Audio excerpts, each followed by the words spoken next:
Hey everyone, welcome to the Herald's Horn. And also, if you are watching on YouTube, welcome to my little messy office. That's right, there is video for this episode. This is a bit of a weird episode for two reasons. Number one, there's video. I'm trying it out. It's time. And I'll get to why in a little bit here. And number two, because of craziness surrounding getting ready for MagicCon Chicago, lots of other people getting ready to go to MagicCon Chicago. I myself am getting on a flight in about 24 hours to go to MagicCon Chicago.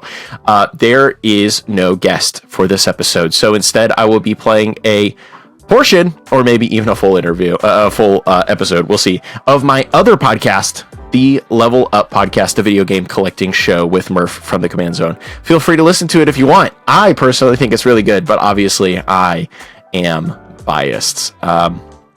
This is a video episode. Yes, I finally have a little more free time to edit the show. That's for two reasons. No longer writing for TCG Player. They unfortunately had to let many of their freelance writers go. And I also currently do not have a 9-to-5 job. I was laid off of the job that I held for about 3 years. So I am going to be throwing a little bit more of myself into this podcast. I hope you enjoy it. That means we have video for the foreseeable future. Well, not quite the foreseeable future. We have video and weekly episodes through the end of November. And at that point, I will be reevaluating how much time that's taking out of my life. Is the support there? Are people really loving it? And if so, we'll see where we go from there. But anyways, here is a quite odd and quite new and quite exciting episode of the Herald's Horn podcast. Thanks so much for listening. Quick, Cal from the editing booth. Obviously, every time I said MC Chicago, I meant MC Las Vegas. Oops. Hello! It's time for the Herald's Horn. My name is Cal Jones, and today I am joined by the one, the only, Dan, also known as Super Smash Bros. Brawl's biggest fan. What is up, Dan? Hi, it's me. I'm brawling. You're brawling? What character are you using? You're playing it on your Nintendo Wii right now?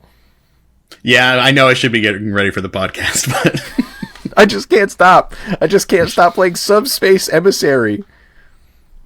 Excellent Nintendo Wii joke. Run the song.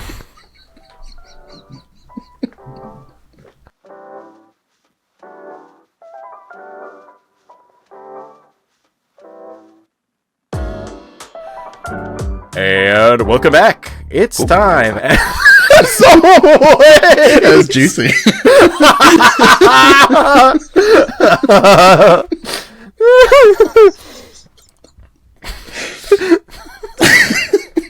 It's time, as always, for the news. I'm leaving that in. I don't care. It was good. Thank you. We've got a lot to talk about, as always. There's 3 whole major bullet points this week, so we better get into it, lest this be a 15-hour-long episode.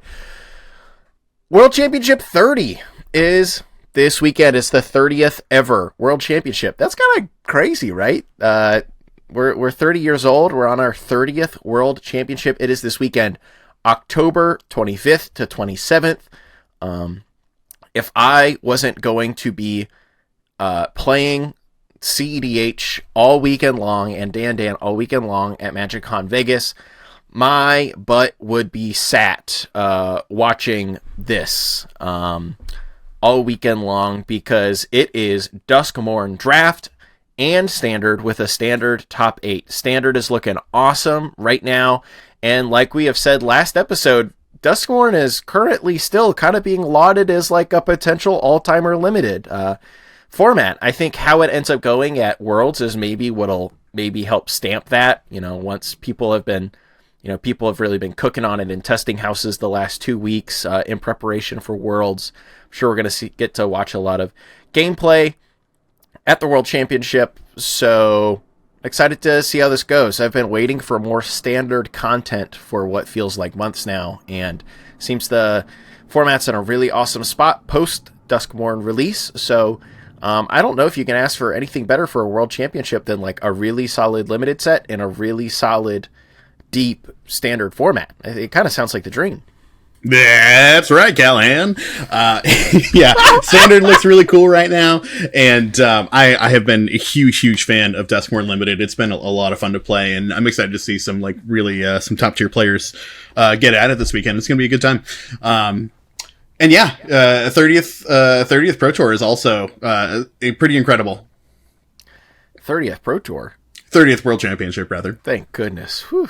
I wonder how many Pro Tours there has been. It's probably like number of World Championships, like ×3 or ×4 is probably the answer. It's probably close to 69 at this point. Insane. The really big news. Okay, World Championship 30. It's going to be on Twitch. You can watch it if you want. I'm really excited about it. The Worlds is like, I think technically the biggest, highest stakes, biggest rewards, most prestigious thing that we get for Magic every year as far as competition goes. So I'm excited to see how it turns out. So watch it if you're into all that kind of stuff. The really, really big news. Well, let's go to the smaller news first. In line with World Championship 30, Wizards in the last 2 weeks did also announce the new schedule for RCQs, round 1, 2, and 3. Round 1 starting around Q2 of 25. It is going to be modern, constructed, and limited. A lot of people are maybe anticipating that this is when this is around the time when the next big Universes Beyond modern legal set will come out.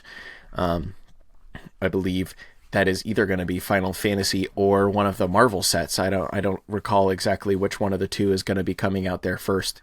But it's going to be modern, constructed, and as always, current set limited is an option for stores to run.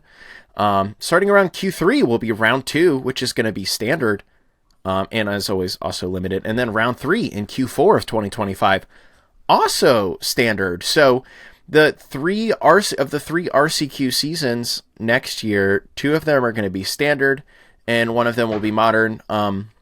Pioneer left out in the cold a little bit, which I feel like up until about a month ago, some people would have been celebrating, but it seems like the bans and also the innovation around the last RC, and specifically the release of like Bloomburrow and Duskmorn, people have been hoping to revisit Pioneer in a high-stakes context sooner rather than later, with how much more interesting the format does currently seem to be. However, they will not be able to do that for RC's regional championships inside of 2025. They will have to wait, I suppose, for a Spotlight Series event. I know there's at least one Pioneer one on the calendar. I don't remember exactly what it is. But I, for one, am happy to see more standard. This is something we've talked about on the show plenty of times, too, in the past.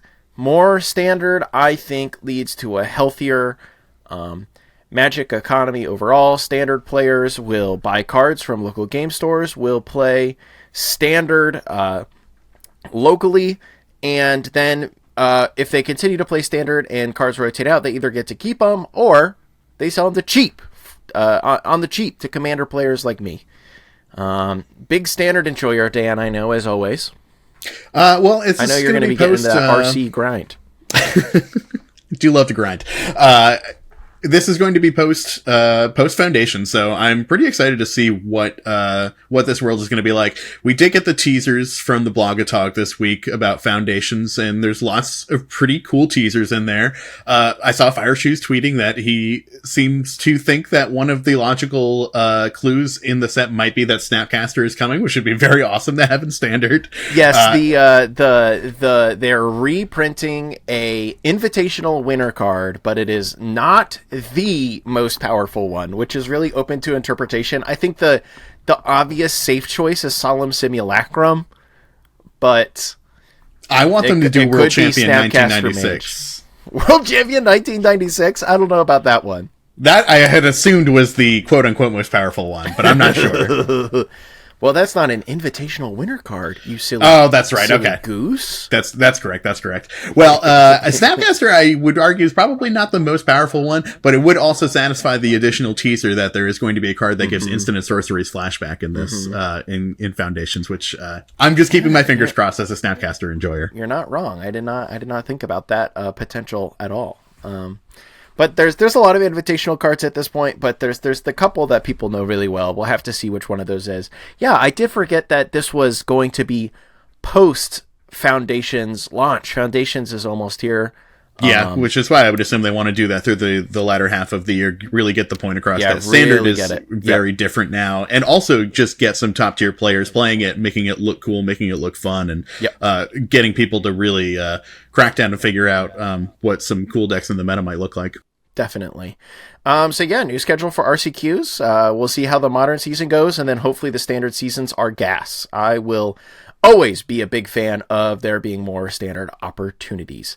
All right, let's move on to the big news, and that is that for the last and final time, the biggest news on an episode, hopefully, for a very long time, is about Commander and happenings in the format. I'm sure we'll have at least one huge one more when they do their first big pass at the ban list, whatever that looks like, if they even do anything, because they didn't promise they'd do anything. But there's a new sheriff in town. The Commander format panel has officially been announced in an article written by the one and only Gavin Verhey on the mothership today. Time of recording, it's Tuesday. By the time this releases, obviously it'll be 2 days old. But if you have not read the article, I will put it in the podcast description. Definitely check it out.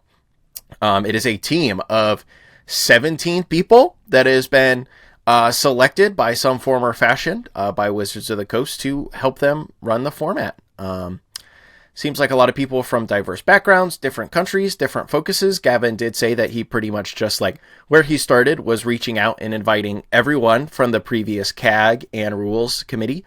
And it seems like the vast majority of them took him up on that offer. The two that stood out to me as having not done that was Shivam and also Jim Lepage. Are two who did not carry over. I'm sure there's others that I am missing from that perspective, and I apologize for that. But Gavin's pretty much just like, obviously we at Wizards will be making the final decisions, but we can never imagine ourselves overruling something that like the majority of this crew believes, which I thought was interesting. And I also thought it was interesting that there were so dang many of them. It was more people than I thought there was going to be, but hey, we take that. Special shout outs to friends of the show and both former guests of the show. Deco, formerly of CDH Brazil, he now has a new channel that he's doing, and also the one and only Lewis Stardust as well. Both of them new applicants to the team. A round of applause, quite literally, for them. But if there's going to be a group of people that are helping Wizards run the future of Commander, I am a fan of a lot of people on this list. Dan? Yeah, I felt the same way. I mean, of the people that I know personally, Deco and Lua both, I would consider them both to be people with extremely good heads on their shoulders, people who I find to be very responsible, and people who I would trust to make decisions that can affect a lot of people. And Deco, I think, has been, in particular, like, the voice of a huge majority of people from the Southern Hemisphere, particularly Brazil, for a long time. So I'm glad to see him in particular get some official recognition, and also to see that recognition in general for South America in something that's going to affect this many people. I think specifically the inclusion of people from countries that are just explicitly, like, outside of the United States. There was also a couple people from England, obviously, like Jim was from Canada. Jim is no longer a part of the crew. Gavin Dugan, I believe, is no longer on the list. That is correct. But now there is, we've got Attack on Cardboard from Australia. Yep. Charlotte Sable is a judge from Finland. So there's train going by. Sorry. That's fine. It's a train. Choo choo. I assume you would want to cut it out. I don't know. So we've got a lot of people from a lot of different places around the globe talking about this, and it looks like people with a lot of great experience too. There's also people who have been like longtime members of WotC and the Magic community, like Daquan Watson, Scott Larrabee, and many others. Who it seems like a group that I would trust with a lot of these kinds of decisions. I'm very interested to see how it plays out. The language in this article seems to be very collaborative, and I love that, because Gavin is someone who is very community oriented, very much loves Commander and what it represents to people in the community, which is super awesome. But every decision is not going to come down to how much Gavin loves the Commander community. So I'm interested to see where that line is between collaboration and where they're just going to have to say, this is the way that this thing is going to be. Yeah, and I think that was kind of always a hard line to judge in between, like when there was the CAG and the rules committee. There was a lot of people on the CAG who their job was like to give advice and to give perspective and to help widen the horizons of the rules committee. But like at the end of the day, the rules committee job was to still like make a decision. And I guess that's still kind of the exact same situation we're in now, except the rules committee is Wizards of the Coast, and the commander advisory group is called the Commander Format Panel, and there's 17 of them, except maybe Wizards is going to listen to them like fairly directly. I guess we'll just see what happens. The article does state that they'll be like involved in like the design process to a certain extent, at least to the extent of like being asked questions about mechanics and the power levels of certain cards and things like that, which is interesting. Not to say that that is particularly different from what the CAG and what the Commander Rules Committee was doing before, but the fact that that is in-house, I think, might be sort of a boon in its favor. Could be. We'll see what happens. But I guess there's not really that much else to say about it. It's here. They didn't fumble, as it were, on the inclusion of people. It seems like they have their head on straight. Seems to be some very interesting prospects with the future of this here. And now we just wait and see what happens. I think anything else we could say is probably purely speculative at this point. Yeah, and I'm personally not super interested in that, but I think they're actually all werewolves. Did you know that I think that?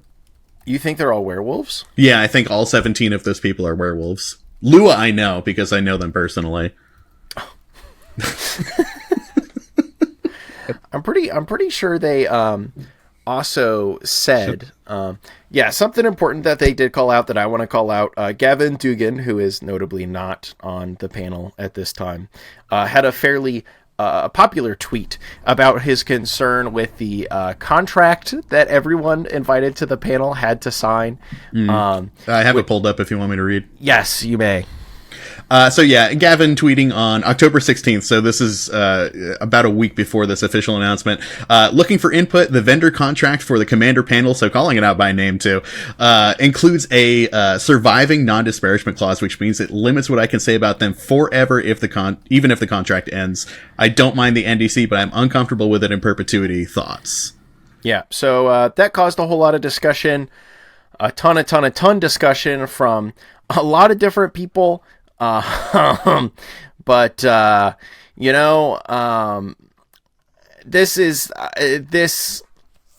paragraph in the article, I think, was very directly meant to address that. To that end, I've also told the members of the panel that they're not just welcome to express their own opinions publicly, but are encouraged to. They're here because they're community members, and it's important they can be honest. They shouldn't feel beholden to back up whatever decisions the panel or Wizards of the Coast makes. I don't want them to have to act or speak inauthentically. Stating their own opinions in public is totally fine. Disagreeing loudly is totally fine. Loudly and publicly taking issue with our decisions is totally fine. Since Wizards makes the final calls, if there is any frustration, it should be placed on us at Wizards, not on members of this panel. And many of the members of the panel are content creators, and it's important to both us and them that they are free to disagree and offer different opinions on their own channels. Yeah, I'm very glad that they made that last sentiment very clear, that they want any criticisms of anything going on to be pointed at them, because of course they are ultimately the ones responsible, even if it is easier to tweet at any of these people on the list. But yeah, I also, that's the part of what makes me question where this line is on exactly what that tweet means from Gavin versus what this article means from the other Gavin. Yep, definitely. Two more things to note. I keep thinking of things from this that I want to note. While there is 17 people, he said this was like the first class of the Commander format panel, and they're all signed on for a year. And so since Commander is only changing and new community voices appear all the time, and since he would like even more global reach on the panel than there currently is, every year people will rotate off, some people will rotate on, and some number will remain, making sure they're keeping a different mix of people year over year, because Commander is always changing. And he said to set expectations, it'll almost certainly be that the number will go down next year. You would not anticipate them keeping 18 people. That is a lot. And the final note, the bracket system that we discussed pretty extensively last episode, and they said maybe we'll have something to beta test by Vegas. He said, never mind. We would rather not rush something out to beta test it, and we're going to have the panel and the community dig in, provide feedback, iterate, and it could be as simple as some small tweaks or as large as like a full overhaul. But they will have a beta test to test, and will aim to test at an upcoming large event. So if they're doing any Sigma testing, they can call me. Yeah, Sigma alert. Yes. True Sigma sound off in the Live comments. Sigma alert. Live Sigma alert. My fellow Sigmas. All right, that's all I have to say about the Commander format panel. What about you, Dan? Yeah, it's interesting. I will curiously wait to see what happens in the future. Hopefully it provides a stable basis for Commander going forward. Commander has been a long time what I would consider to be the most stable format in Magic, and I would love to see it continue to be that way. And I would definitely agree with you, Dan. That's all we have for the news. It's time to move on to the Product Watch. Product Watch. The Product Watch is presented by Card Conduit, the easiest way to sell your Magic cards. After all, you need to clear out space for all the new products we're about to discuss. Brought to you by the beloved team behind Card Hoarder, Card Conduit does the hard work of getting you the best buy list prices available for your cards. All you have to do is send them one package, taking advantage of your selection of their 3 services. I use the Sorted service, which has you collate and enter cards ahead of time in return for the lowest fees. Don't worry, you can just send them a huge box of random unsorted cards and they'll figure it out. I've used Card Conduit myself 5 times to thin my collection and have had exclusively great experiences. Use code HORN at checkout or use the link in the podcast description to get 10% off your fees and help support the show. Dan, it's Marvel time. It's time for Marvel cards. Are you ready? Are you ready to cast your favorite neighborhood Spider-Man and beat up the Green Goblin?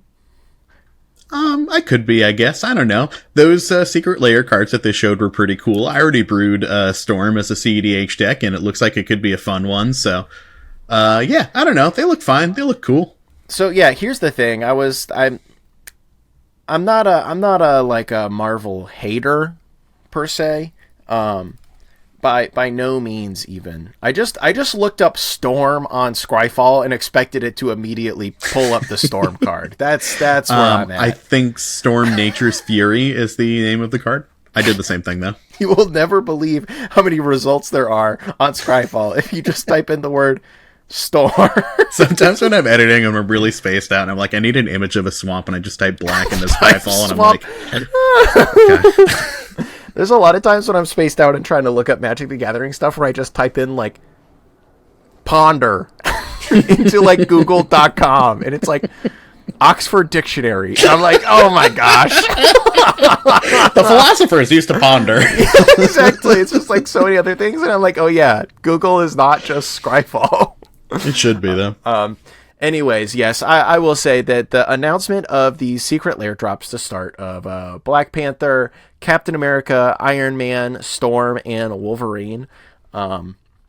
These cards, I believe sans Storm. I don't think Storm was amongst the cards leaked, but some of these cards had already been leaked. And people couldn't exactly figure out what are they all going to be in one Secret Lair together, blah, blah, blah. But each of these cards are going to have their own themed Secret Lair with really cool reprints like Heroic Intervention and Sigarda's Aid and Ice Storm. Yeah, and Sword of War and Peace. Hello. Nice. That's the Shield of War and Peace. I enjoyed that risking quite a bit. As Captain America's shield.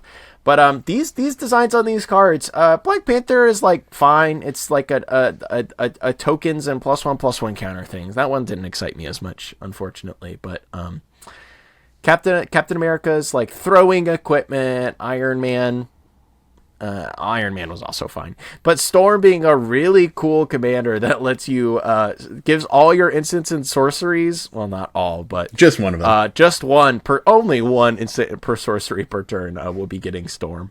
That's all.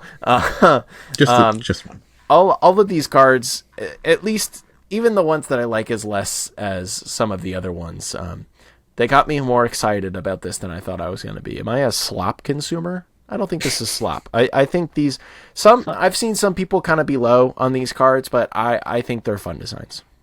Yeah, I don't know. They're not like, I don't know, it's not Oko or something, but the cards are cool. They're very thematic and flavorful, and I like the individual secret layers they all come in. They seem like they're all pretty cool. Each one of them has like at least one pretty cool card in it, it seems like. And yeah, I think, I don't know. I'm also not a Marvel hater, nor am I a Marvel person or any, like comic book / superhero, things like that.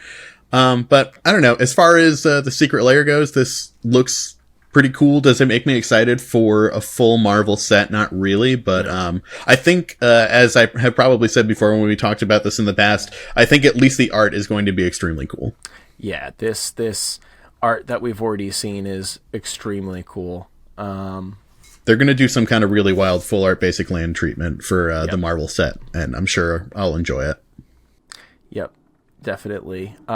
They did announce all of this at New York City Comic Con, and the thing they teased was like that one of, I believe, 3 full Marvel sets. I believe the first one is going to be based entirely around Spider-Man and the Spider-Man comic book universe, which, again, I am already a little bit more excited about than I originally thought I was going to be because of all of the Marvel comics. For whatever one in my head, Spider-Man and his associated universe of weirdo New York City freaks is more appealing to me than Avengers option number 25 through 55, you know? Yeah, well, I mean, classically, that's sort of like Peter Parker's angle, is that he is more relatable as a character because he is just like an average teenager rather than like Superman or Tony Stark or any of those other like unfathomable like backstories. Yep, exactly. So yeah, it's Marvel time. It's Marvel time. I hope you're ready for Marvel time. It's Marvel and jingle. Marvel time. We should come up with a Marvel jingle because I have a feeling over the coming years. As the coming years, obviously, as this podcast continues on, it's almost been a year that we've been doing this. Have I mentioned that? Yeah, this is episode 24? 22. 22, okay. Well, still pretty close. Yeah, still pretty close. Episode 22, we're coming up on a year, but in the coming times, I'm sure we will be talking about Marvel cards, Marvel sets, quite a bit. It would be wild if this was the very last time. This is the last episode of the Herald's Horn. I'm retiring. Just forget about it. Goodbye. Well, I guess I have to pick up the torch. Hello. We're going to do the product watch 4 times in a row, and then that's the whole episode. The product watch. Next week, we will have a lot to talk about during the product watch. That's pretty much all we have this time around. We got the Foundations teaser, which Dan already did mention. However, over the weekend at Vegas, we are going to have so much shown off. So many Foundations teasers. I know that's a really big part of it. So many Foundations teasers to look forward to. So many Foundations cards. Which will obviously, whatever they show off there, will probably define the course of Standard for the next coming several years. Like you said, Dan, that's what we're looking forward to. If Foundations really lands, then Standard should be set for a while. And then they're also going to be showing off plenty of teasers for the next year plus of Magic sets like they do at Vegas every year. I'm pretty excited about it. I'll probably be live tweeting the panel. And let me tell you, we will be back here next week to tell you all about it. We're going to have an episode next week. No bi-weekly episode next week or for several weeks, but there's more to learn about that more another time. It is time for us to move on to the co-host's notebook. Welcome to the Co-Host Notebook, the part of the show where the co-hosts decide what we talk about for a few moments. Dan, there is no longer a train outside of your house. What have you written down in your Co-Host Notebook?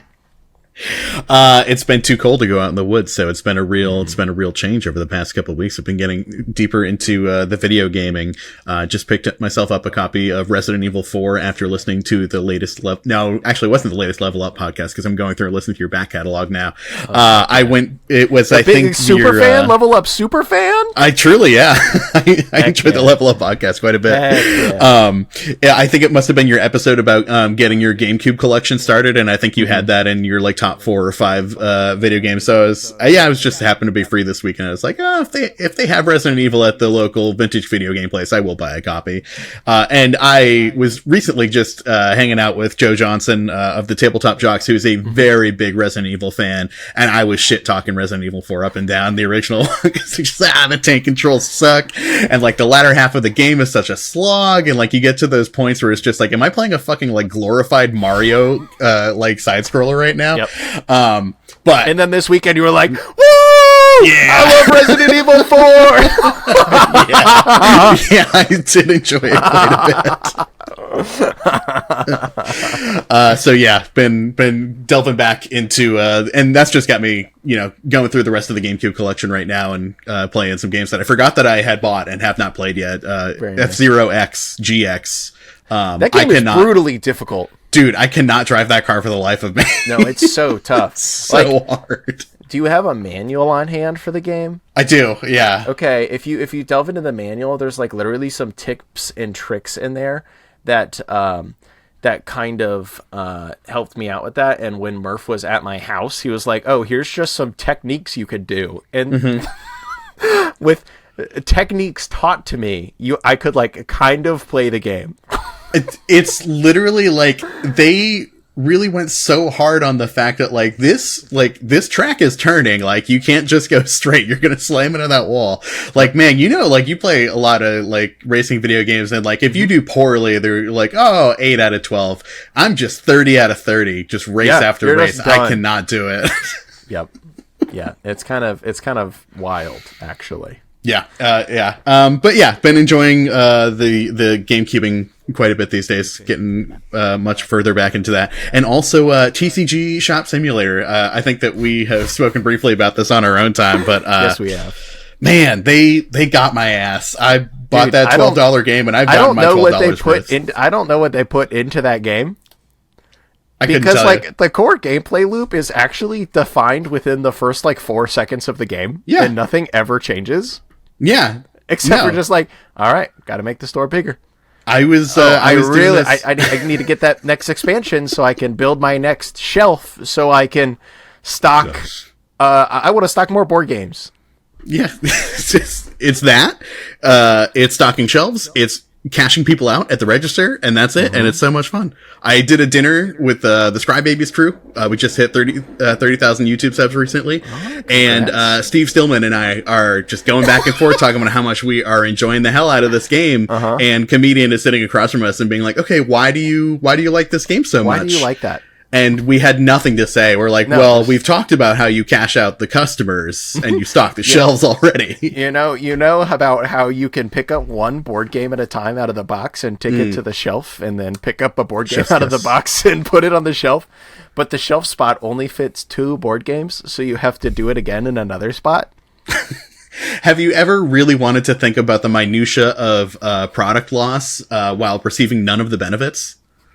This game might be for you. Have you ever wanted to get really mad at a really slowly moving employee? Yeah, that's been my life lately. This game has it all. Yeah. Well, I'm glad you're enjoying the GameCube. Always down for more GameCube enjoying in this house, that's for sure. And I'm glad you've been enjoying TCG Player Simulator as well. That's all we have for this episode. We will see you. I always say we will see you in 2 weeks, but this time we will see you in 1 week. I will be back from Vegas. Dan will surely be here. Emma will maybe even be here. Lexi will maybe even be here. Who knows what'll happen? That'd be fun. There's infinite possibilities. Goodbye, everyone. Bye. Wait, no, Dan, do you have anything to leave our listeners with? To what? Dan, to plug? To leave our listeners with? Yeah, if you want to find me on the internet, I'm moderately anonymous MTG on all the platforms. Twitch, YouTube, Twitter are the primary ones. I'm technically also on Blue Sky, but I doubt that I'll see anyone there. I don't know. The latest Exodus might be real. You think so? I never believe it. I know. I don't believe it either. But there is now a Herald's Horn Blue Sky account. Go follow Thank us God. at heraldshorn.com. That's the handle. All right. That's all we have for this half of the episode. We will see you next week. That is right. Next week, not in 2 weeks. Thanks for listening. Bye. Goodbye, chat. Hey, Cal here. Have you been enjoying watching and listening to the podcast? Have you been enjoying weekly episodes? Well, then let me tell you, if you want to keep these things around, there's one great thing to do, and that is support the show on Patreon.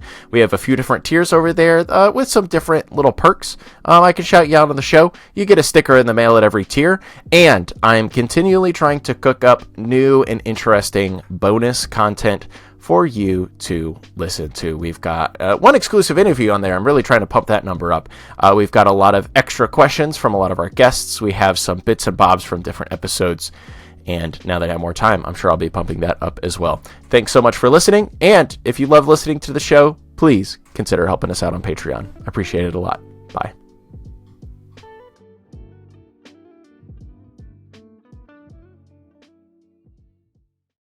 I think an interesting question to ask when we're thinking about a remake or a remaster, is it necessary? Last of Us Part 2, what more can you extract out of specifically the PlayStation 5 in order to make this game better? And the answer is...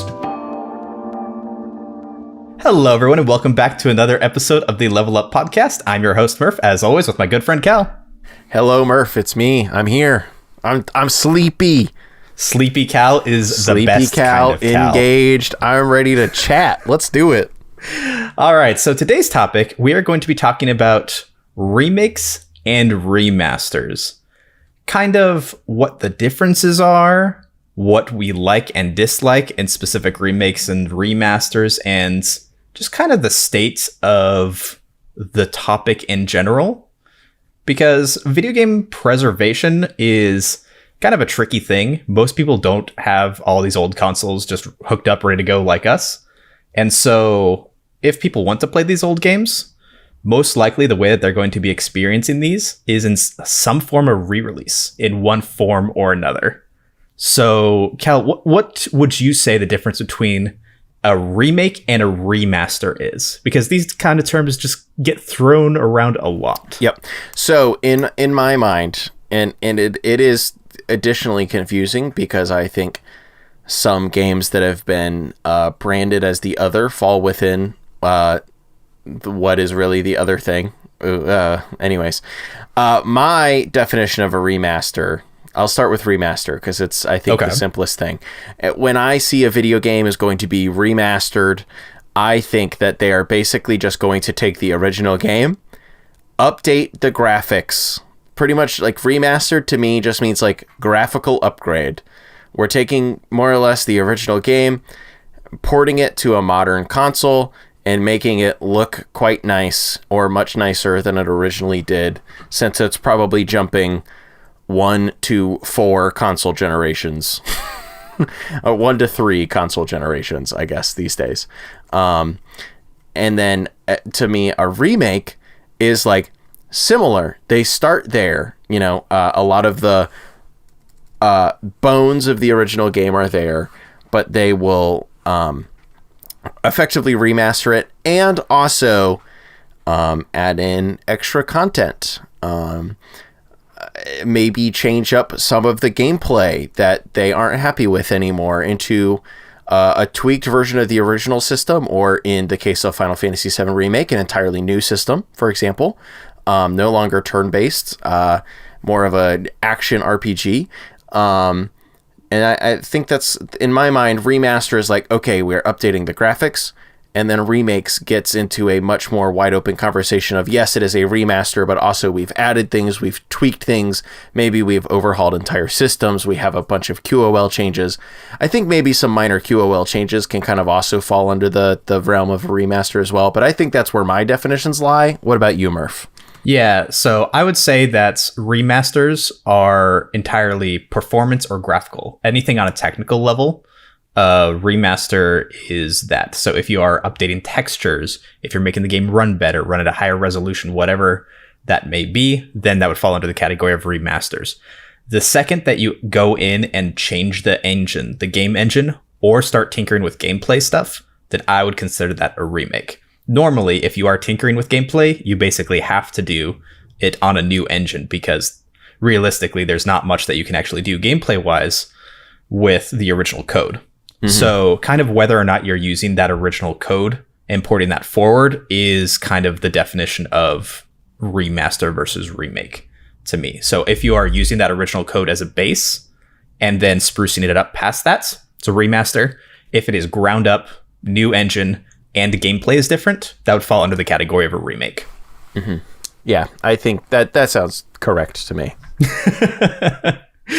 Yeah, but like you said, or I said, I forget who said it, these terms kind of get thrown around a lot. So we wanted to start with, here's the definition between these two things and what we are referring to when we refer to one versus the other. Yep. So what's the difference? Does emulation count, Murph? Is emulation is super tricky, as will multiple. I'm sure we're going to run into a bunch of cases in this where we're like, all right, how about this? Is this a remake or a remaster? Yeah. And we're like, shoot. I think what does that fall under? I think with the definitions we have just set out, emulation doesn't count because you're just playing the original game. There is maybe some fan-made remastering possible with emulation and emulation mods with some, you can get nicer texture packs or even full-on textural mods for some games. The Breath of the Wild emulation modding scene is insane. Yeah. But that's not exactly the norm. So I think on average emulation maybe is just kind of cool, you're playing the original game, you just so happen to be able to do it on your computer or your phone or whatever. There's nothing about the game has been changed beyond the platform that you happen to be playing on. It's more of a port, if we're going to just a straight port, if we're going to add a third if we're going to add a third possible item to the mix here.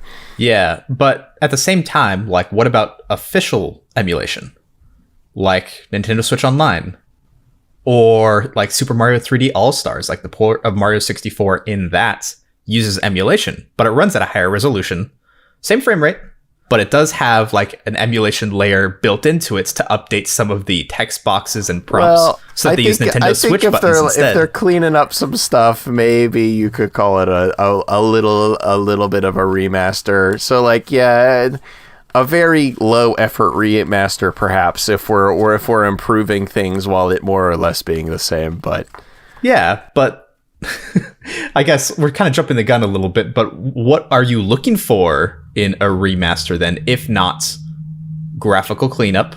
You have things run at a more solid or stable frame rate, like in the case of Mario 64 on the 3D All-Stars collection.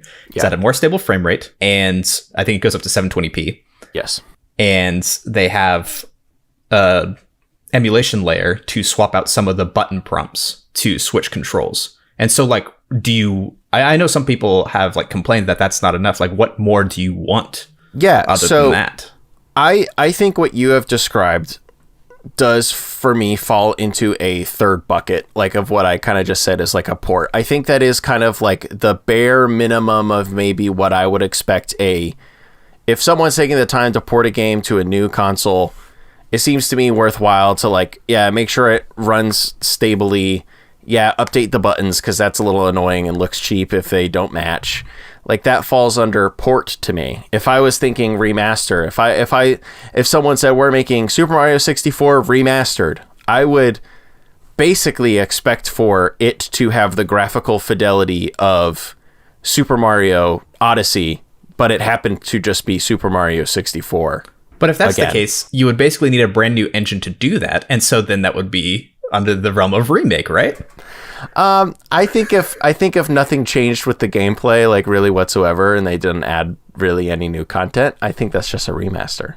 Okay, so what about, let's say, Ocarina of Time 3D, right, on the 3DS? Would you consider that a remake or a remaster? So it changes a few gameplay things, not a ton, It has a few quality of life things. It lets you map things to the touchscreen. So there's some water tempo changes as well. So the water tempo is a little bit less annoying. And you can use like gyro controls. And it has an overall graphical facelift. But other than that, there's not a ton of differences. A ton of changes. So would you consider that a remake or a remaster? I think I would consider that like a small remake. I did, before we kind of like move to like what are we looking for in a remake? What are we looking for in a remaster? What makes a good one? What makes a bad one? Do you think that, you know, this is ostensibly technically a video game collecting podcast. Mm-hmm. We are people who are largely retro focused.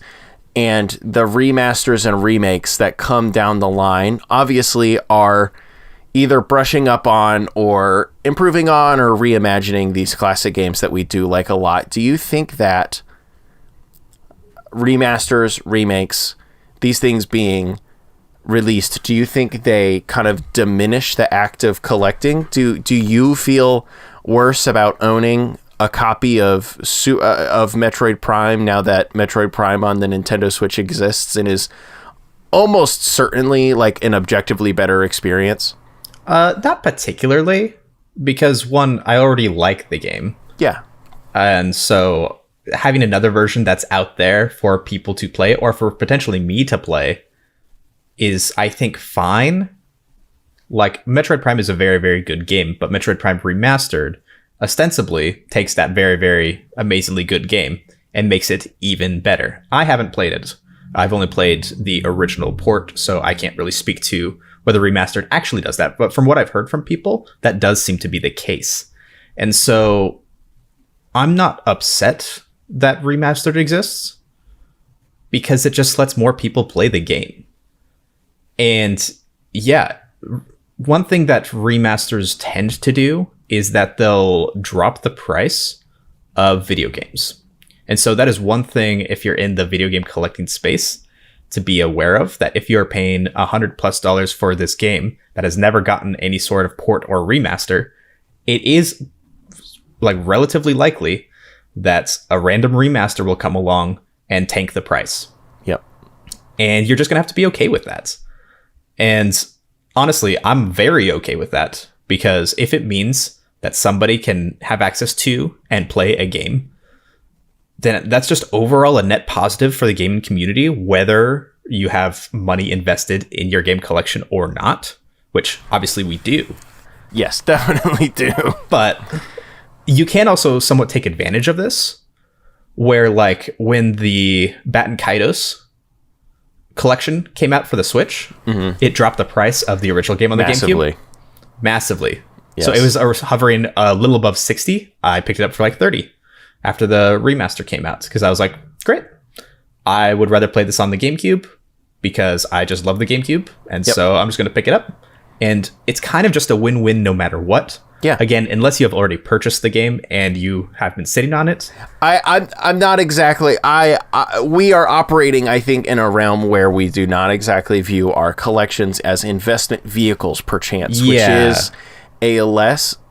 It seems to be becoming a less and less common view of things. Am I very aware of the fact that if I did need a sudden cash infusion in my life, I could sell something like Chibi Robo or my Panasonic Q Game Boy player? You would not sell Chibi Robo. No, I would not. Chibi Robo would be like last on the list of stuff to sell. Chibi Robo was a childhood gift in our family that it happens to be one of my most beloved games of all time. I would not sell that. But a more relevant example, I'm very aware of the fact that if I did, for like in some kind of emergency, need some kind of cash infusion, yes, theoretically, I could sell my Panasonic Q Game Boy Advance player for $1,000. I am like very aware of the value that it technically has. It may be less than that now, whatever.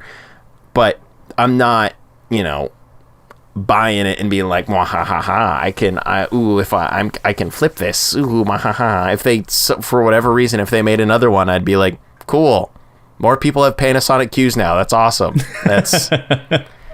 Yeah, I suppose hardware and software are a little bit different. Two different things, but that I would say that I have that same attitude towards my games. I'm not mad that my 1,000-year door copy that I ended up having to repurchase and spent quite a bit of money on is worth technically a lot less now. I love owning it because it is an awesome game that I adore, and the remaster gives a lot more people the chance to play it on a modern console at a much more affordable than the original price of Paper Mario was before the remake released. It gives a lot more people the chance to play the game that I love so much and have begged people to play, but they're not interested in spending $90 on the game, and they don't have a GameCube, so I can't really loan it to them. And Yeah. So unless you're in the collecting space specifically only for the purposes of trying to make money off of it or maintain value of collection, I would say that these remakes / remasters are just an overall net positive. yes, I would agree with you. So now that we've established that point, if they are in fact a net positive, Murph, what makes a good one? Yeah. So it's a little bit different between remakes and remasters. For remasters, all I'm looking for is the ability to play an old game and not have to pull out an old system for the most part, and have it look a little bit nicer and have it play a little bit nicer. That's all I'm looking for. For a remake, I am actively looking for quality of life improvements. Improvements being the key distinction, because there are some where people will like compare the new version versus the old version and be like, look, the artistic integrity of the old game is now completely gone in the new game. So there's games like I love Panzer Dragoon. And so there's a Panzer Dragoon remake of the first game. And it feels a little bit soulless. Like, yeah, technically it does have a better frame rate. It does technically look better, but it loses some of that charm of the original game. Is it because like some of the charm in the original game is because it is a little janky, a little weird? Well, it's janky. It's that's weird. A little smoothed out.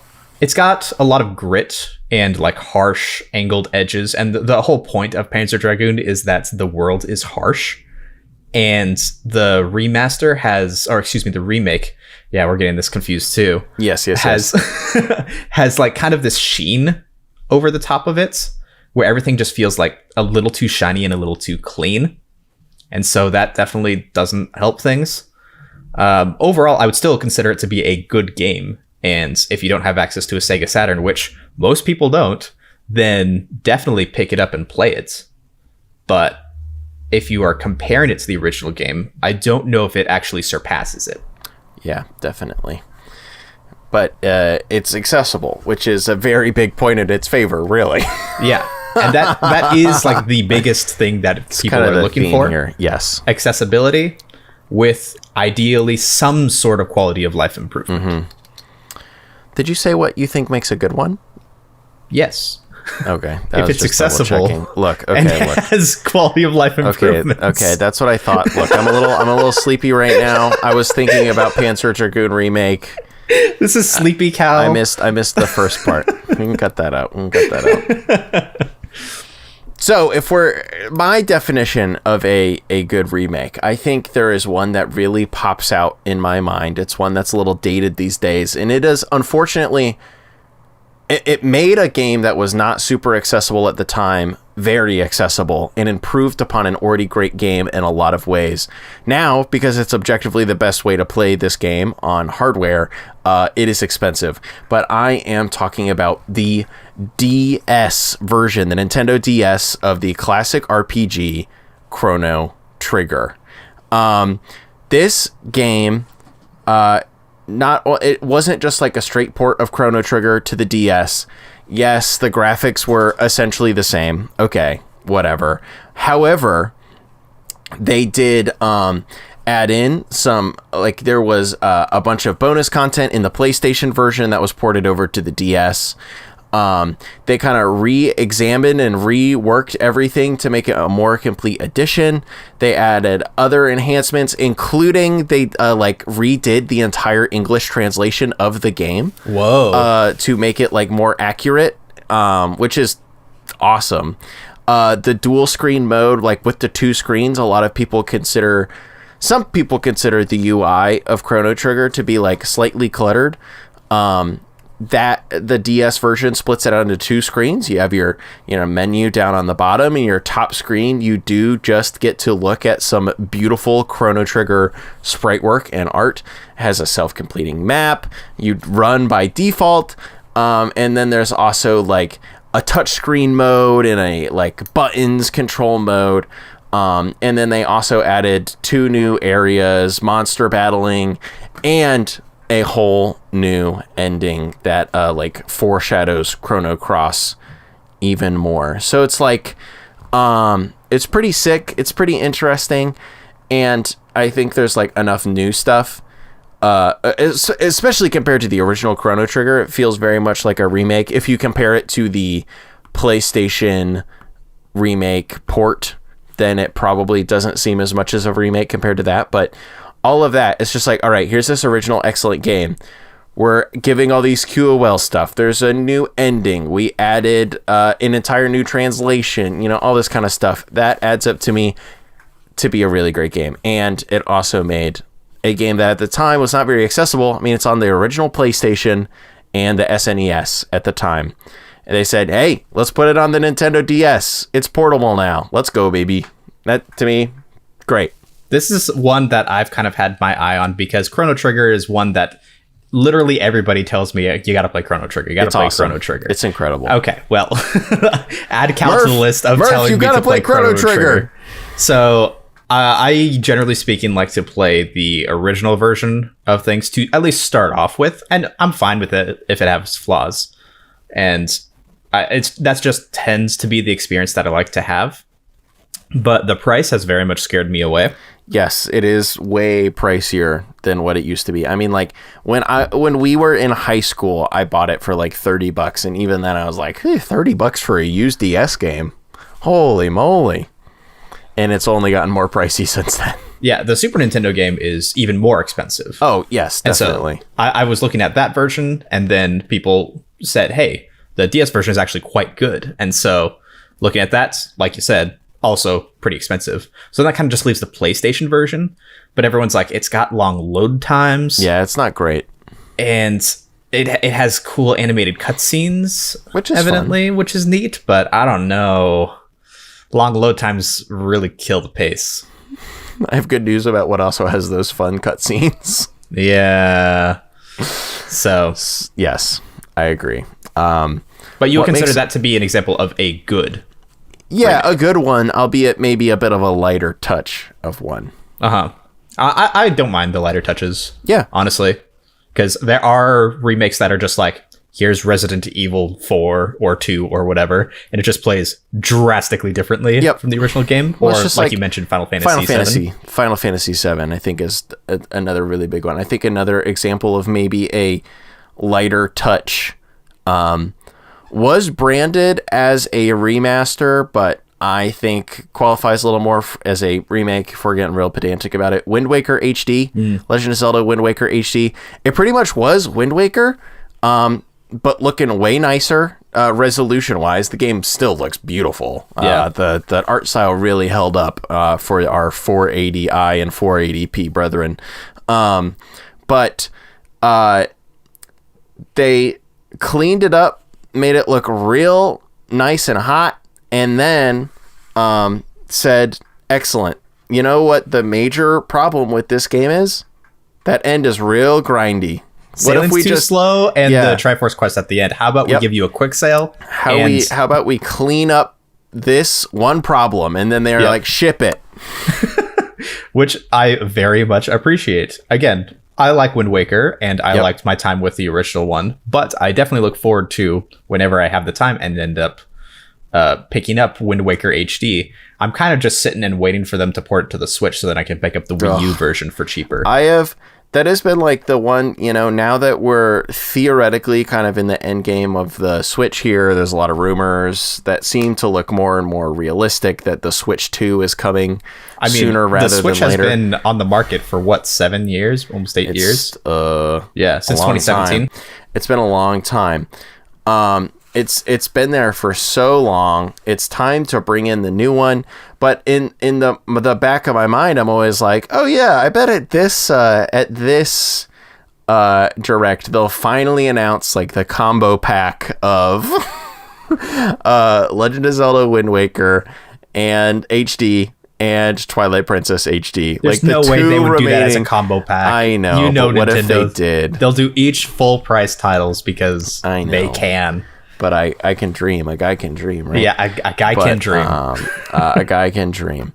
But I've always have been surprised that they haven't brought those over. And I also have not played Wind Waker HD myself. I have kind of been, I do own it on the Wii U, but my most recent like Wind Waker playthrough was recent enough that I haven't like wanted to play through it again. But the next time I play it, it's gonna be the HD version. It's gonna be the better version. Yeah. The cleaned up version. Because my latest playthrough of Wind Waker, I was like, holy moly, the Triforce Quest does stink.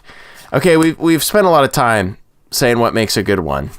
You mentioned a part of a remake that you thought made it a bad one. Do you have any other examples of bad ones? I'm like bereft of examples and bad ones in my mind. I just Really? but I'm a pretty optimistic guy. So, bad one. Sonic Genesis for the Game Boy Advance. What's up with that? So, this game is terrible. It runs terribly. The physics are all wrong. The sound is all wrong. Somehow they ported Sonic 1 to the Game Boy Advance and made it so much worse. And it is astounding how much worse they made it. When I believe the story was that they ported it to the Sonic Advance engine and tried to remake Sonic 1 in the Sonic Advance engine, but the Sonic Advance engine was not made to do that. And so everything just kind of got screwed up, when in fact just an emulated version of the original game might have worked better. But again, the Game Boy Advance wasn't that powerful, so I don't know if it could even handle emulation of that type of quality. So it's likely that they were just caught between a rock and a hard place. But regardless, the final product is terrible. And definitely the worst way to play Sonic 1. The worst way. It has a spin dash, so maybe it's not the worst way. But I saw you also wrote down Super Mario 64 DS. I know Yes. some people like it. What is it for you, Murph, that you don't like? This is a lot more controversial. Okay, I do not like Super Mario 64 DS. I think it is overall an inferior game to the original. Now, I know you are not the biggest fan of Super Mario 64 and its original incarnation, and that's correct. fine. That's fair. But I think Super Mario 64 DS ultimately fails in the control department. Like, Super Mario 64 was built around the analog stick for the N64, and the N64 analog stick was built around Super Mario 64. They go hand in hand. So, what's a good idea? Let's port that game to a system that doesn't have an analog stick. And it doesn't work great. I can see the vision. I can see it not being great. Like, it's serviceable. Like, you can play the game, but it feels worse. They had to add a run button to compensate. You have a total of 8 directions that you can go. And it's just not good or fun to control. Like, I like the stuff that they added, like being able to play as these other characters, even though, like, they don't really do much. Yoshi is pretty much the only other one that you'll use, and only because you have to. Wario's like, you have to smash some blocks to get some stars, and that's it. And so gating that type of progression behind specific characters, I think, is kind of lame. The mini games were cool in Super Mario 64 DS, but as far as like the core game, it's just worse. Also, I don't like the art style as much. It's a lot more modernish as far as like character designs, but a lot more pixelated. I prefer like the kind of like classic, smooth, but like older looking Mario and smoother graphics. I don't know. It's kind of hard to explain, but No, I get it. That's a lot more subjective. But as far as like the way that the game controls, that is objectively worse. And you cannot tell me that it is not objectively worse. Murph, it's objectively worse. Oh no. I win this intellectual argument. You have lost in the marketplace of ideas. Yep, this is basically how the internet goes. I have thought up of something that I think is a bad remake or remaster. Okay. I hate to say it because I love the Basel game itself, and I don't think the new version of it is worse per se. like we've said, like you have said, that you think like Sonic Genesis is just like the worst way to play. Super Mario 64 DS, worst way to play. I'm gonna say Skyward Sword HD. Ooh, that's a hot take. Kind of. I think it's like a fine take, not like a lukewarm take maybe, because I just think it's more of a complete package thing we're looking at here, right? Skyward Sword has unique art style, but it definitely was, there's some quite literal, like rough polygonal edges everywhere, right? They were working with the Wii. It wasn't great. The graphical capabilities of the Wii was not that much greater than that of the GameCube, actually.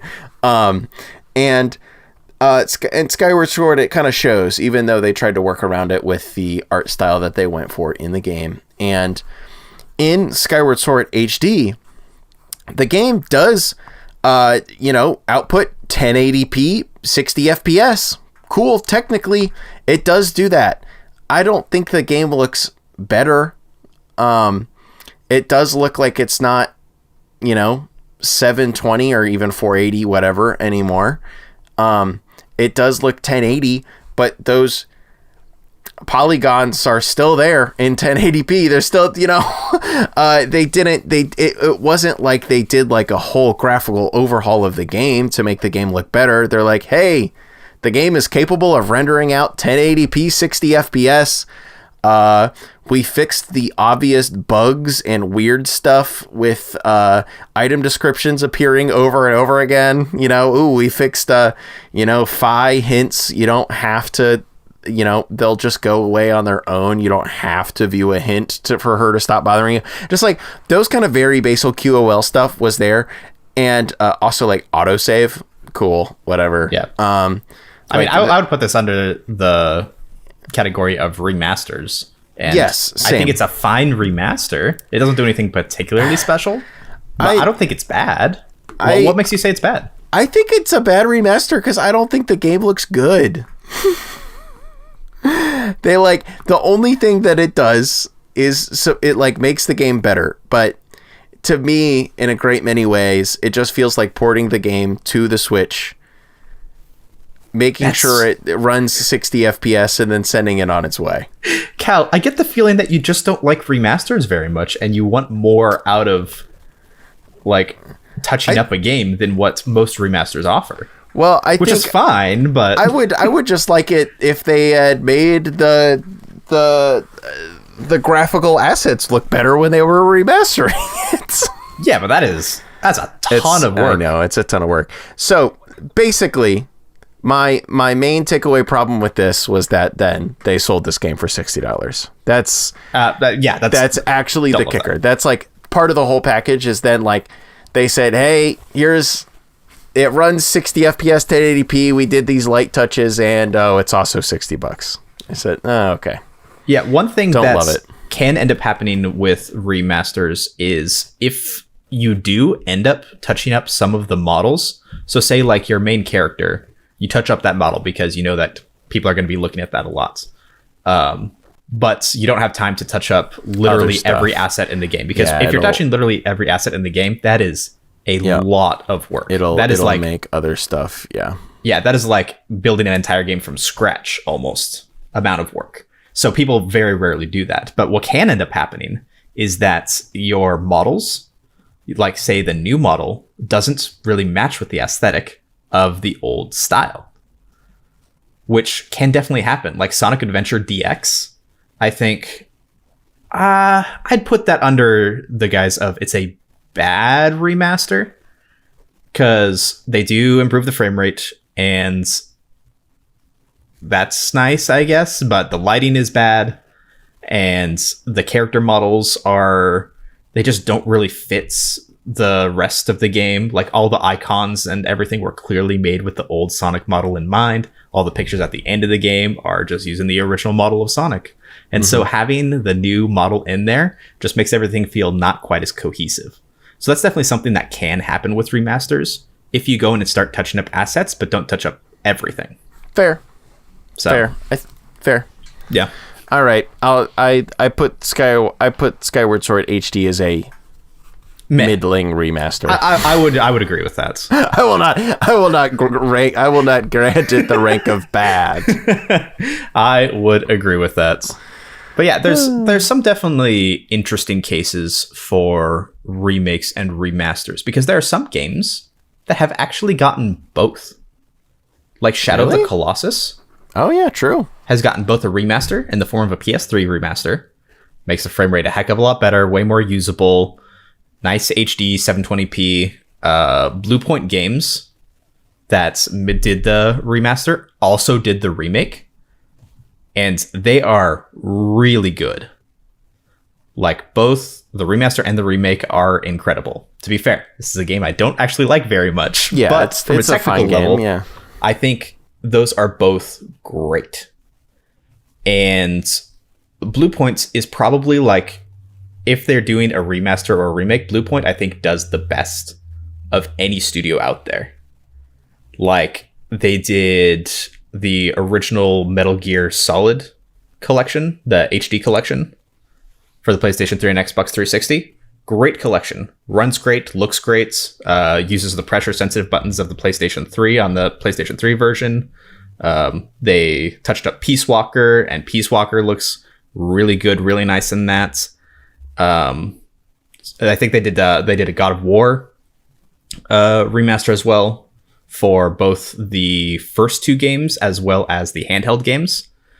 And those are incredible and look great. So I think that's kind of like my gold standard, specifically for remasters. But given the work that they've done on things like Shadow of the Colossus, they definitely have shown that they can do that and bring that to a remake as well.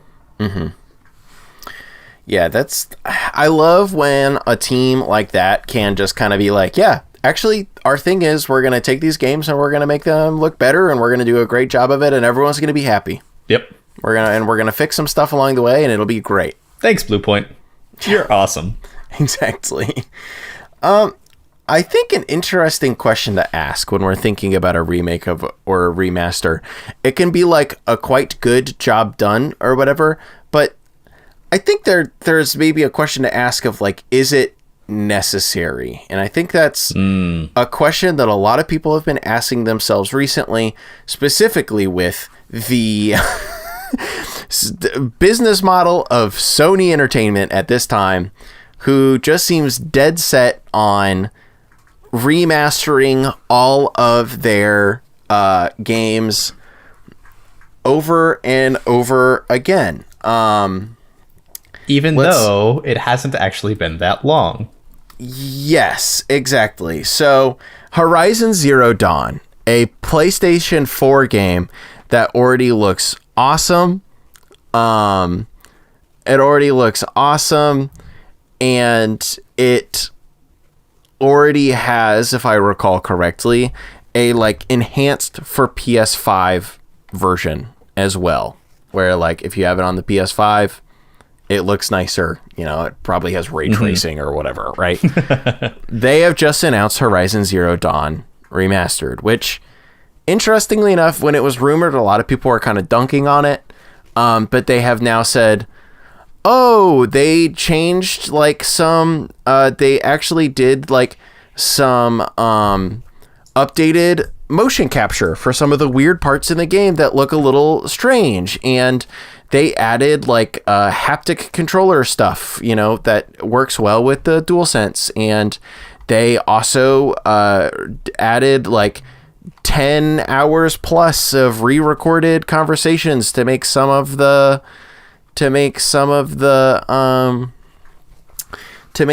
dialogue less awkward and all that kind of stuff. But and then like the real kicker was that if you already owned the game on PS5,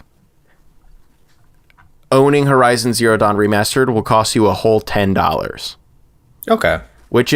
That's cool. That's a neat way of going about it. However, did you not just hear what I just said? If you already owned Horizon Zero Dawn on the PlayStation 5, you can get Horizon Zero Dawn on the PlayStation 5. The remastered version on the PS5 will cost you $10.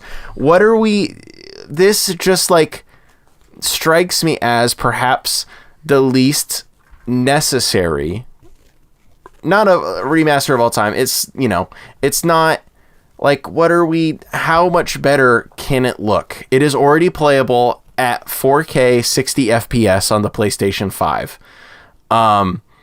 What are we doing with this remaster? I've seen the screenshots, they look fine. I've seen the videos, they look fine. It's just, this game came out in what? It's like 2018, 2019. Yeah, it's like, I think it was 2019. It is technically, holy moly, 2017. Oh, never mind. So it is an older game at this point, but they basically already gave us like a port/remaster around the time of the PS5 release, right? Yeah, so this is something that Sony has done with multiple things, like Marvel's Spider-Man. Yep. They had a remastered version for the PlayStation 5, and they completely redid like the model for Peter Parker to better match the actor's actual face, which evidently there's some technical reasons behind it, but they did that. So sure, great. And then the one that's really surprised me, I thought that you were making a joke when you sent me this, but Last of Us Part 2 on the PlayStation 5. Remastered. Like, yep. This came out at the tail end of the PlayStation 4. You can play it on the PlayStation 5, and it looks and plays great. Yep. Like, I played through it on the PlayStation 5 for the first time. I never played it on the PlayStation 4 about a year ago, and it looked and ran great.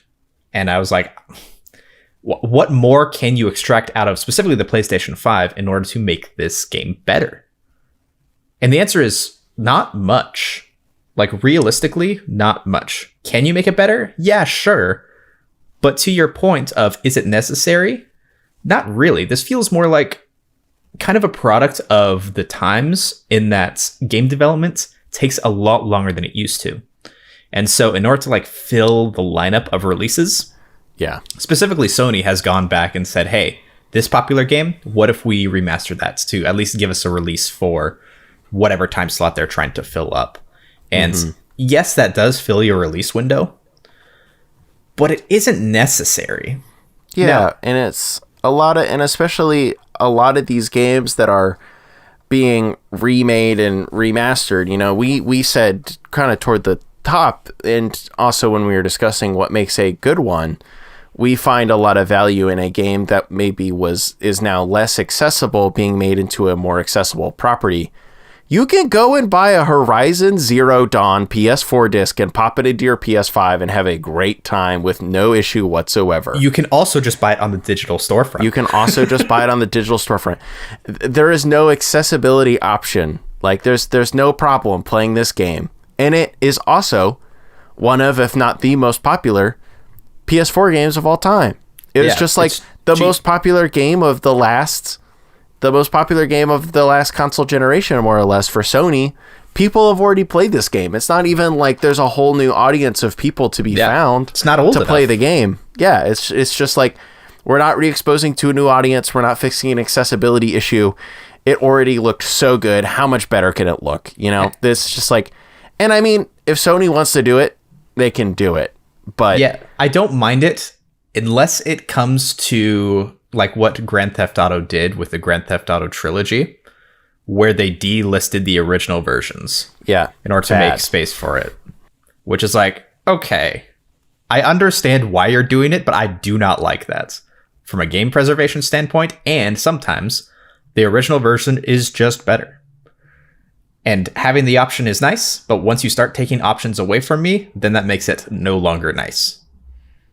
So I think that's a very bad practice. One other thing that makes this whole thing kind of tricky is like what Xbox has been doing. And I guess kind of what you said with PlayStation 5 is that you can put in a PS4 disc and just play it on a PS5 and it'll probably run better. That's just kind of, that's a much newer thing that we've been running into in this most recent console generation. And that's not something that has always been the case. No, definitely not. And like with Xbox, if you take like the 360 copy of Unleashed, which barely hit 30 frames per second and ran at a lower resolution, I guess Unleashed is a bad example because it runs at the same resolution, let's say Sonic Generations. ran at a low frame rate, low resolution. Now you can take that disc, pop it into your Xbox Series, and you can get that at 4K 60. And so why would you need a remake or remaster of it?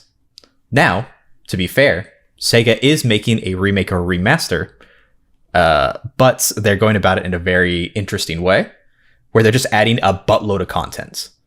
It's Sonic Cross Shadow Generations is the name of the game. It's coming out in like a month. And they add like an entire Shadow campaign to like cross promote with the movie that's coming out. And more Sonic Generation stages is great by me. Mm-hmm. And so once you're starting to add more content, then suddenly, oh, I understand the value add that this game is now giving to me. Yep.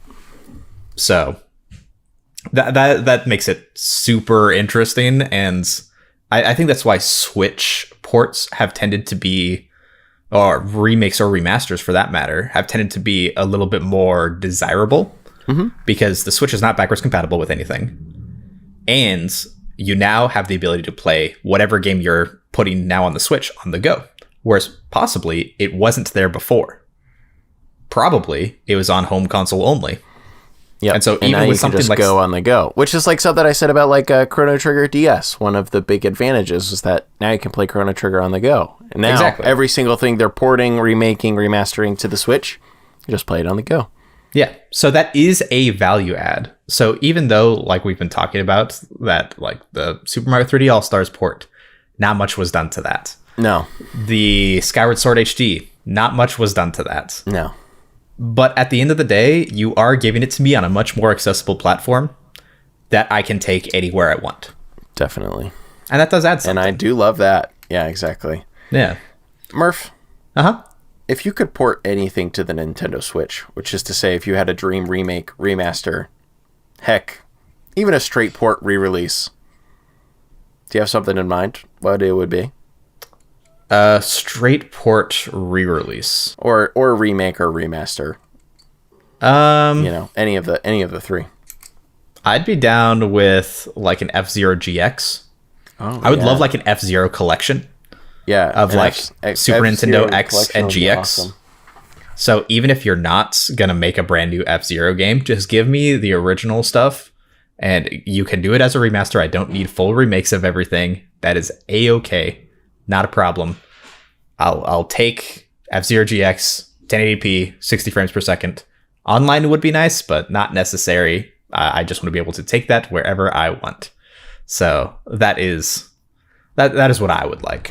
I gotta tell you, I have a wish list item as well.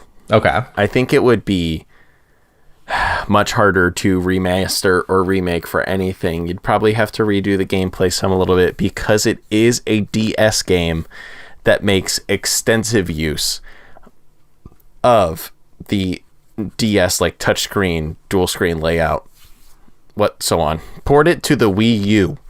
The Wii U. I'm gonna cut you off right there. I cannot believe that they didn't port more DS games to the Wii U. They had a virtual console where they had some DS games, but not a lot. There were just so many DS games that we could have played on the Wii U, and it would have been the perfect place to do it. They had filters and stuff, and they had so many like arrangements and setups where you could like put both screens on the big screen, or you could put one screen on the big screen, one on the touch, the Wii U gamepad. Yeah, it would work so well. Anyway, as you were saying, I do love it. I do love it. My dream remake, remaster, or heck, even a port because of the history.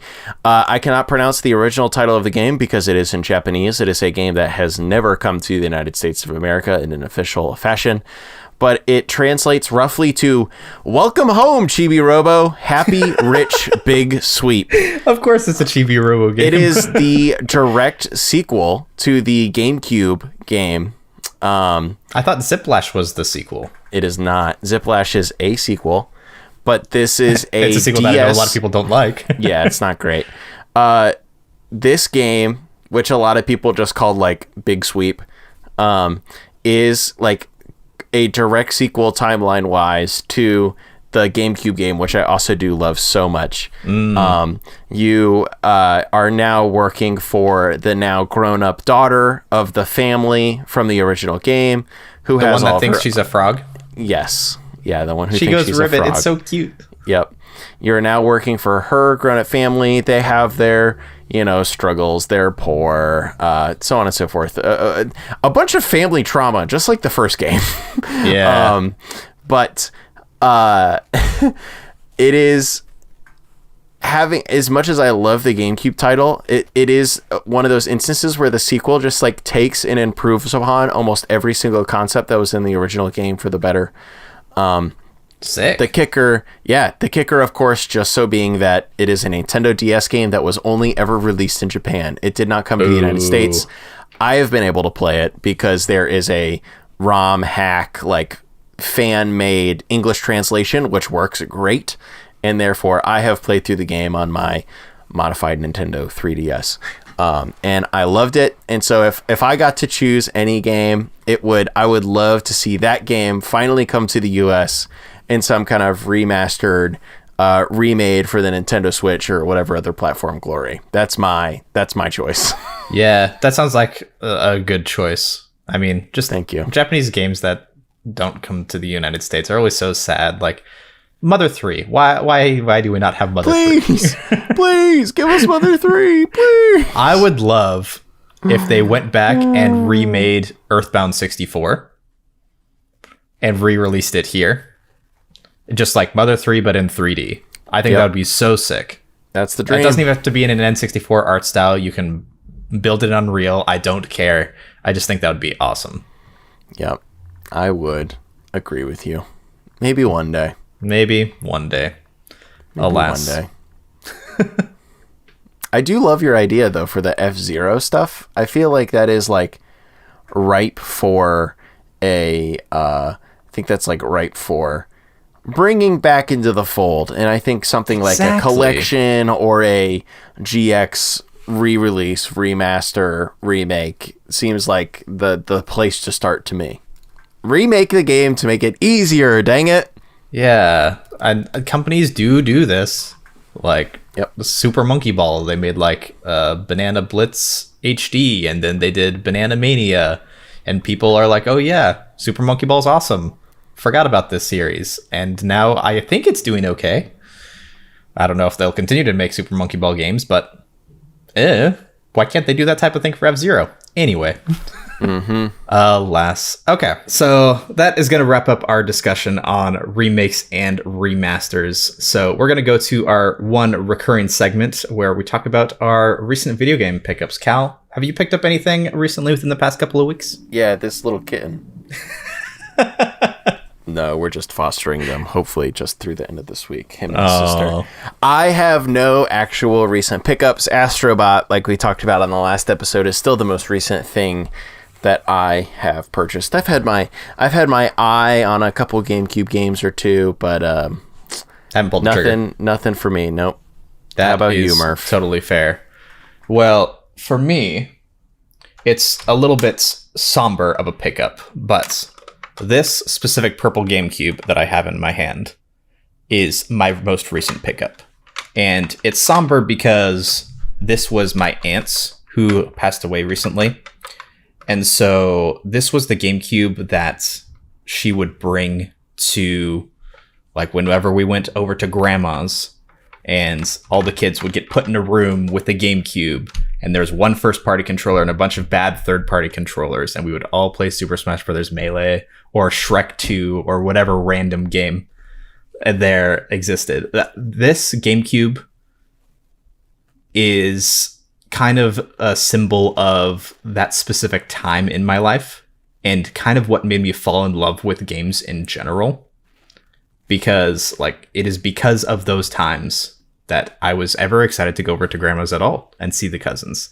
It was because of that GameCube, this GameCube right here, that I bought Super Smash Bros. Melee and my own GameCube because I thought it was just so sick.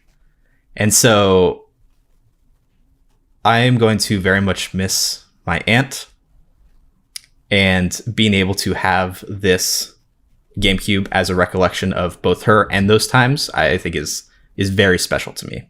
And so this might be the most important system in my collection now. Yeah, and I'm definitely glad to have it.